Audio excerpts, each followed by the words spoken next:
Hi guys, welcome back to the podcast. So after last week's amazing video and all the amazing views that we've had, it kind of blew up a bit, didn't it? It did kind of blow up. Scarborough is a very emotive issue, and I'm not surprised that it's got so many comments on there. I have a bit of another sticky situation for us to talk about. I want to talk about what I've been reading on Facebook and in the newspapers about Skye and Scotland's new rules of charge and motorhomes to go up there. The island of Skye are proposing to tax motorhomes and campervanners for going onto the island. So just motorhomes and campervans? That's what it sounds like so far. The details are a little bit sketchy, but that's what it sounds like, yeah. Skye's roads, we know, we've been there. A tiny. Yeah, they're not built for that amount of tourists to go across. So they're saying, we need more money to put into roads, car parks, amenities to accept all these visitors. I don't think they want to stop the visitors. I think they just need some more money to make it a viable proposition for motorhomes to go over. We aren't the only visitors. How are they going to distinguish between... Right, so you're saying the motorhomes are going to be looked at being charged. Yeah. How do you then get away from the fact of what if we were paying to be on a site while we were there? So is it just free camping that they're mourning at, or is it just the state of the roads? No, it's all visitors. Now, they're expecting 1 million visitors next year. We know that there are only 250,000 motorhomes and campervans registered with DVLA. So that only accounts, if everybody that owned a campervan and motorhome went to Skye, that only accounts for a quarter of those visitors, doesn't it? But you're also saying that not everybody who has Convert has their vehicle actually registered as a motorhome or Well, this is the thing. They're able to start charging a levy for tourists coming onto Skye because Scotland have passed a bill which is called a tourist tax. So they can charge people that are staying in hotels or campsites with motorhomes and campervans. They can charge them an extra percentage or a fixed amount, which should go back to government and then help with the cost of roads. Which they already actually do, because when you go abroad and things, you might not see it on your bill because you don't particularly pay much interest in your bill, but they do actually add tourist tax onto your bill already, don't they? Yes, they do. We've been to the Netherlands, we stayed in a hotel, and it's a small charge. You might not see it, but it is there. But it is there. So it's not a new thing. But they've passed this law in Scotland so to enable the councils to be able to levy this charge.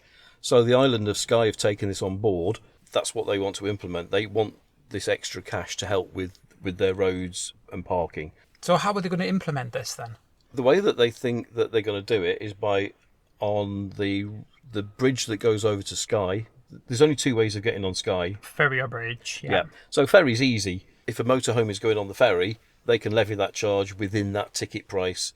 That's easy. But if you're going over the bridge, how do you capture that and keep the road flowing? But of course, we still have AMPR machines. You have other machines all around the country now that do it for the clean air zones. They measure when you come in and go out. So can they not just put one of them on the bridge?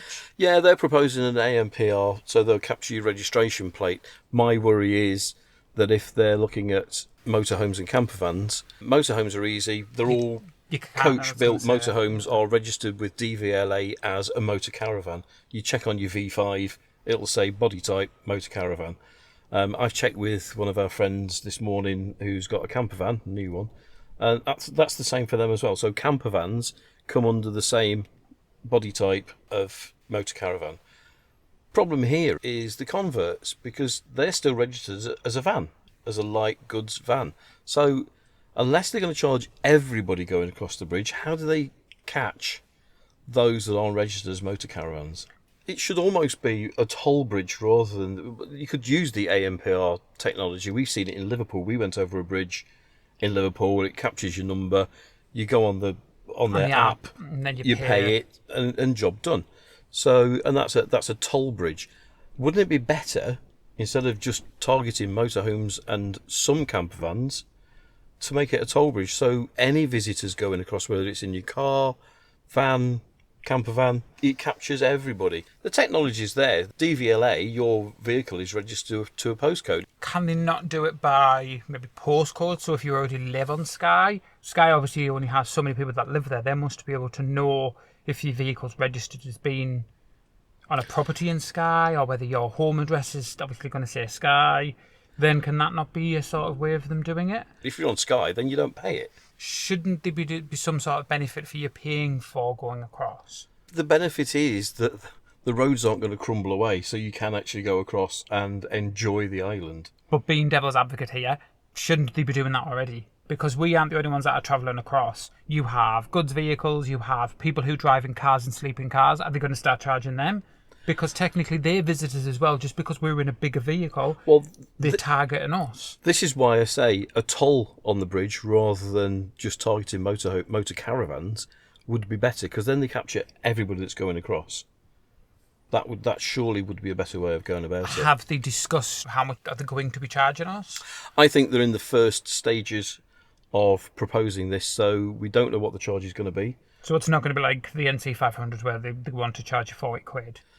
Well, that's an interesting point, because obviously that was not part of the tourist tax. That was something that the Highlands Council decided to do to try and encourage people to not park on the roadside and places that you shouldn't be parking. We've had this conversation lots of times, and we know that the NC500 over the summer is a nightmare. We've seen the pictures on Facebook.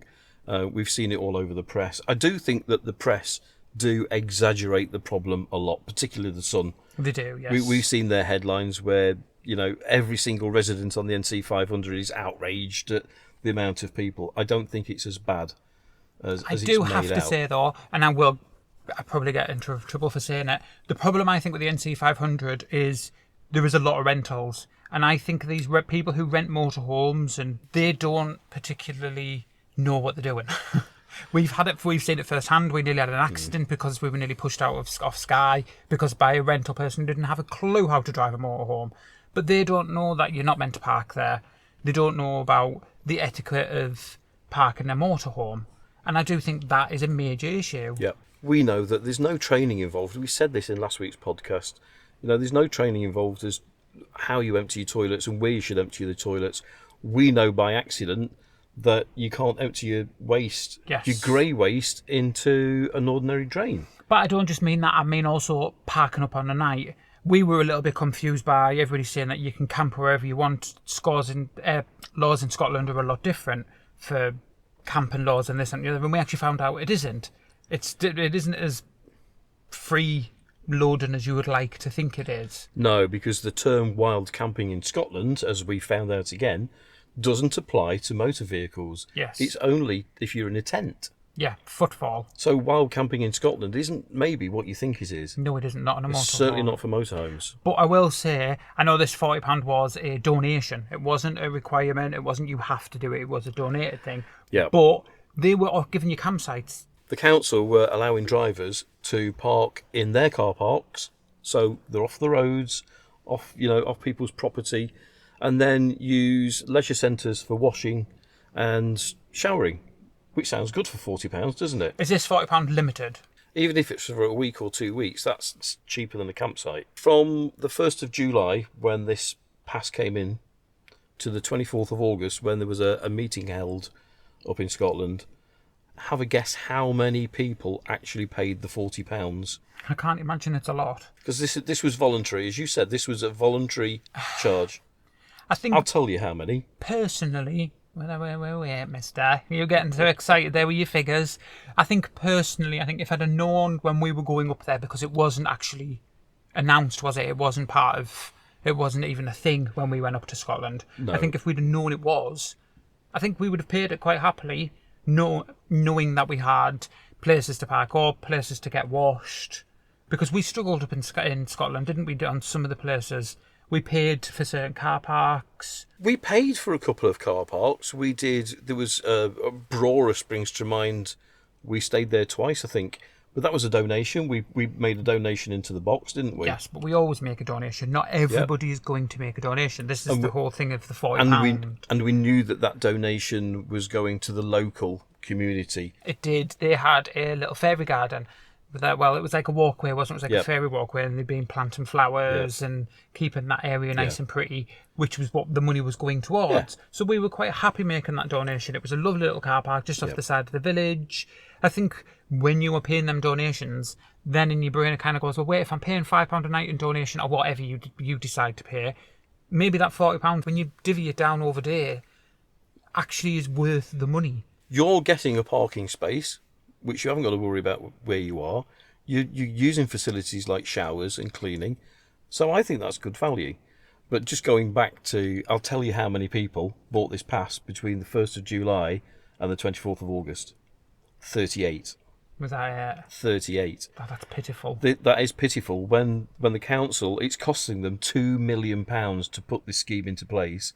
And I think it's a little bit disappointing from our community that only 38 people have actually bought this pass. That is really, really disappointing. I think if you were going to do the NC 500, it is so overly done now. I am, like, everywhere you look, it's just people are like, yep, NC 500, 500, 500. It is like the thing. If you haven't done it, people look at you like you're weird. Yeah. But I think if you're going to do it, then £40 to do it is nothing. I understand that we want to live a lifestyle where we save money. That's the reason we do it. But I'm sorry, you can't tell me that £40 is a lot of money to do something that's that popular. At some point, you have to put something back into the economy. We can't freeload for everything that we do. We just can't. I think the main thing about this, people complaining about, and you see it everywhere, this isn't like a new subject. This is nothing that you won't have already seen. Everybody has seen it. It's people complaining about, well, that used to be free. I'm sorry, it's starting to get to the point now where we're becoming a bad community because we're just expecting everything for free. We're losing places. We lost Skye because people were taking advantage of the situation.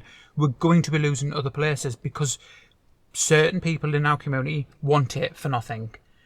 That needs to change, and we need to start becoming a bit more sensible and thinking, right, okay, yes, it's £40. Yes, it might come across as a lot of money, but at the end of the day, you're getting something for that £40. Yeah. That isn't for nothing. And it is going back to the community and to the places that you're quite happy to visit and not necessarily want to pay anything while you're there or do anything while you're there, but you're still giving money back. If you're stopping in a car park and you're putting your litter and rubbish into the bin, somebody's got to empty that bin. You're not paying council tax at the end We're of not the day. paying council tax. We're not paying council tax because we're living in our van. The locals are paying for our rubbish to be removed. That's not fair, which is why we should be paying a small amount, surely, shouldn't we? Yes, I 100% agree. I understand that they need something back from us, especially us, the way that we live, because we live in the motorhome for us personally. Yeah. I will never, ever sit there and argue about paying £5 to stop in a car park if you're in the middle of nowhere and you're in this tiny little village. That doesn't bother me at all. I get annoyed when campsites want £30, £40, £50 for a night. That annoys me because that's greed. That's a single individual making money off a business. That isn't a community saying, look, we've provided you a space, a safe space, with amenities, with whatever. We just ask them for a couple of pound donation. That I will always do. Yeah. Because that is our way of saying thank you for letting us stop, knowing that we can probably go back to that space, knowing that it's going to be kept there for us. But the problem is the voluntary donation and the voluntary £40 on the NC5 don't work. People aren't paying the money, so there's got to be some way of getting this money into the system, and this tourist tax is the way to do it. I think the Isle of Skye need to really think this through, because it's not just motorhomes and campervans on their roads. If they're expecting 1 million tourists next year, that's not just motorhomers. That's a lot of people in cars. That is, I was going to say that it does seem a lot of motorhomes, seeing as there's only how many motorhomes registered? So I've been quoted, I've been trying to check with the DVLA, but I'm quoted 225,000 at the last count. So basically 250,000. So where's this other three-quarters of a million three-quarters of a million from? Of other tourists that are still going to be using the road, still going to be expecting toilets and car parks. So it's not just us that's going to the Isle of Skye. I will say one thing though, the Isle of Skye, when we were there, certain things we visited had actual motorhome parking. When we visited the castle, that had specific motorhome parking. When we visited Fairy Glens, that had specific motorhome parking. They are catering for motorhomers. They aren't like doing what other places do where there's height barriers everywhere and there's nowhere to park. They are actually creating spaces for us. So I suppose if they want to charge a couple of quid for going across and a couple of quid while you're there, is it really that big of an issue? I don't think it is. I genuinely, it wouldn't bother me. Like I said, we used that bridge in Liverpool. We went over it. It saved us time. That was the reason we went over it. But it was £1.50, £2. If it's going to be that kind of level of levy, then I don't think it's an issue. If it's going to be £30, £40 every time you go over the bridge, then I think that will be an issue, and we need to find out how much that's going to be. So until they actually announce the figures, everybody kind of calm down for 2 minutes, because it is getting quite a touchy subject, I've seen. Yeah. But it is one of them things where it's you're quite happy to pay to go on the M6 or go through the Tyne Tunnel, and a lot of people are quite happy to go abroad and pay for the ferries abroad. Is that not just the same thing here? I think it's right. It needs to be done correctly, and the money that it's generating genuinely needs to go into the infrastructure on Skye to help with those roads that, you know, just aren't going to take the amount of traffic next year. Putting some extra spaces in car parks. As you've said, there are motorhome bays, so, you know, I don't think we need much more. It's just to cope, maybe some toilets. Yeah, maybe some facilities actually on the roads. But once again, we're talking about facilities on roads, that's probably then going to get abused. And well, there's the thing, isn't it? You know, I said toilets, and you said it's going to get abused. People are going to put their toilets down them, aren't they? Yes, the chemical that'll waste. Be the first thing so that'll yeah, happen. so maybe, you know, part of this fee that they're going to levy should be going to put in some LSAM points in around the island. I think if you're wanting to go to these beautiful islands, then you might just have to grin and bear it, I guess. But if you're happy to pay for an air abroad, why aren't you happy to pay in your own country for the same experience? If Skye are genuinely getting that amount of tourists, there must be a lot of people spending money on the island. So the local economy must be benefiting already. Where's that money going? Now, that is a good question. This is the thing, isn't it? Who's profiteering from tourists already? Where's that money going to? And does it actually need this new tourist tax on Skye? That's probably another discussion for another time, but that is there. I'm going to throw that in. Now, you mentioned earlier about campsite owners and charging 30, 40, 50 pounds. We have this big grudge, don't we? Because it's so expensive for so little return. You can pay, we've seen on the apps, £60 a night with basically no facilities. You're parking in a field. And guess who's up in arms, and guess who's got, the council's had more complaints about this NC 500 £40. They've had lots and lots of complaints from campsite owners because they can't compete with this £40. At the end of the day, I understand campsites have to make money. They have bills coming out, they have insurance and things that they have to pay, and I totally understand that. They have overheads, just like any business does. But you cannot tell me their overheads are at £50, £60 a night times, what, the smallest campsites, 10, 20 vans a night? That is a lot of money to be taken in for, what, a little bit of electric, a little bit of hot water. But we know sites are quieter this year because they're so expensive. If the sites were a reasonable price, then the councils wouldn't have to introduce these schemes to park in their car parks and to keep people from parking where they shouldn't. If the campsites brought the prices down, then wouldn't we use them more? Why would you reduce the price knowing fine well that you're going to get a few people who are willing to pay that price? If people are paying that price, why change it? They're not going to. Yeah, but they're not, are they? The campsites are quieter this year, so... Yes, but they're quieter, but they aren't exactly dead. They haven't got anybody on the site. No, they're not dead. However, they would attract more people to fill them if the prices were better. We're not going to agree on this subject, are we? The way that some sites are doing it is they want a certain clientele on their sites. Yep. The only way they're going to get that certain clientele is by charging a lot of money, knowing fine well that the only certain people can afford what they're charging. That I've got no problem with at all. If they want to make it an elite site for people that have got expensive vans and they want that kind of clientele, then that's absolutely fine. Some campsites that are pretty basic are still charging those kind of prices. But then ones that are pretty basic are looking at the sites around them, thinking, well, they're charging £40 a night and all you're getting there is a shower. They're not thinking the overall thing of thinking, right, well, yeah, but they've got clean grass, you've got hard standing, you've got this, you've got that, which motorhomes look for. Yeah. Certain type of motorhomes will only go on hard standing, will only want electric, will only want like amenities right next to where they park. Yeah. They're willing to pay that money. That's we fine. Personally aren't. That's fine. I think the campsite owners don't realise that people thought, well, there's only 38 people have paid this £40 anyway, and that's a sign, isn't it, that people don't want to pay the money, so they're not going to go on campsites anyway. Even if the council hadn't got this scheme in place that nobody's taken up by the looks of it, they still wouldn't go on the campsites anyway. So the campsites aren't losing any trade. I think £40 is an absolute bargain for what they're asking for. I don't think it's the same clientele that campsites are after, because I don't think people that are parking for free would use the campsites anyway. There should be a way of saying, yeah, pay the £40. I can kind of see where the council's coming from, because they want to stop people from parking, not maybe illegally, but parking, what's the word I'm looking for? Like idiots. I'll put it simple, because we've seen so many people parked in the worst possible places and thinking that it's okay. Yeah, I was trying to put it into more polite words. Well, than, it's than true. That. But yeah, I mean, we talk about etiquette, don't we? And there doesn't seem to be any. And I can see what the council are trying to do here. They're trying to encourage people to use their car parks, which is great from the council. What it's not going to stop people doing is doing the 500. And maybe it's a dual thing, that maybe they need to do what they do with the clean air zones.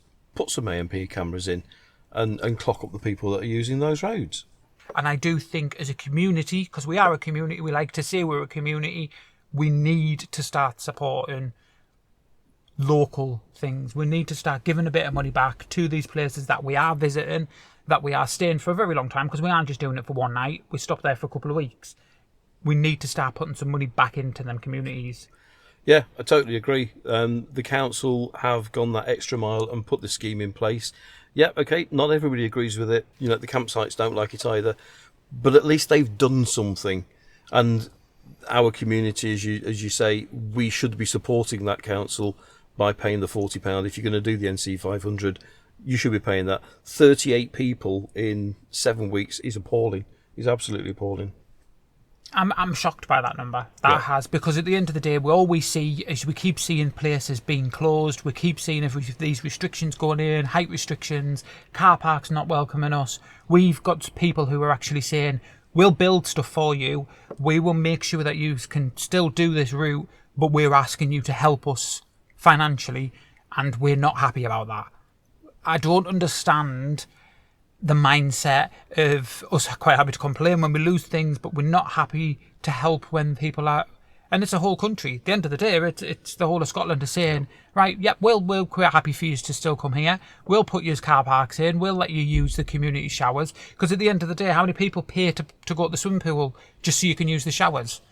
So would it not be best for us to say, right, yeah, we'll support you because you're supporting us. We'll scratch your back because you're scratching ours. Where is this fine line of us taking the pee and not supporting them back? Yeah, exactly. We'll support Skye. We will go back to Skye. I mean, we will pay it. I absolutely love the place. You know, and if they say to us, okay, it's a £20 charge to go over the bridge, we'll pay it. I've got no problem with that. Right, okay. I'm not saying, Skye, that's what you should be charging. Yeah. I think if they were to say to us, like what they're doing with this £40, if they were to say, right, okay, we'll add, I don't know, 4 or 5 places that you can park up for free if you pay to come across. We'll add an aisle stand point for you to get rid of your waste and your this, that and the other. If they start doing what the NC 500 is saying that they're doing, by giving you places to park, letting you use leisure centres, giving you something for that money, because you're not paying it for nothing, you're getting something for it, then I think it's a no-brainer. Yeah, absolutely. But what they can't do is charge you to go onto Skye and then it be exactly the same as it's been. You know, if they're going to charge you to go on and you're not staying on a campsite, then there's got to be somewhere that you can go and park comfortably and safely with an LSAN point and fresh water, if that's what they want to do. Yeah. We've got to start as a community understanding that these things are changing. It's become such a popular thing now. It is like the in thing to do, isn't it now, is get a motorhome or convert your own and go travelling. we have to change it as a community, and these new people that are coming on board, because we're still pretty new, have to learn that you've got to be sensible where you're parking, you've got to be able to get rid of your waste properly, not just dumping it on the grass, because we are starting to lose these places. We're not going to have much left if we don't start respecting these places. So, Isle of Skye and whoever's in charge over there, please consult with, the motorhomers and the campervanners before you make decisions, because we'd like to have some input in that, not us personally. But you can if you want. But you can if you want. And get it right. It's a thing that obviously it needs doing, otherwise they wouldn't be considering it. There are more tourists going across next year. It's not just motorhomes and campervanners. No, it isn't. There are a lot of cars going over as well, so let's make it fair for everybody, please. If you've got any comments that you'd like to express, please feel free to put them in the comments section below. I'm sure there'll be a few on this one as well. Yes, Stuart. I can imagine this one is going to get pretty heated pretty fast. All I ask is that please respect everybody's opinion. We all have different opinions. That's what makes us human. I don't want anybody being nasty because they'll just be removed. And there's no need to be horrible. No. Be nice. Yeah. Thanks for listening. We'll catch you again next week. We will. Bye. Bye.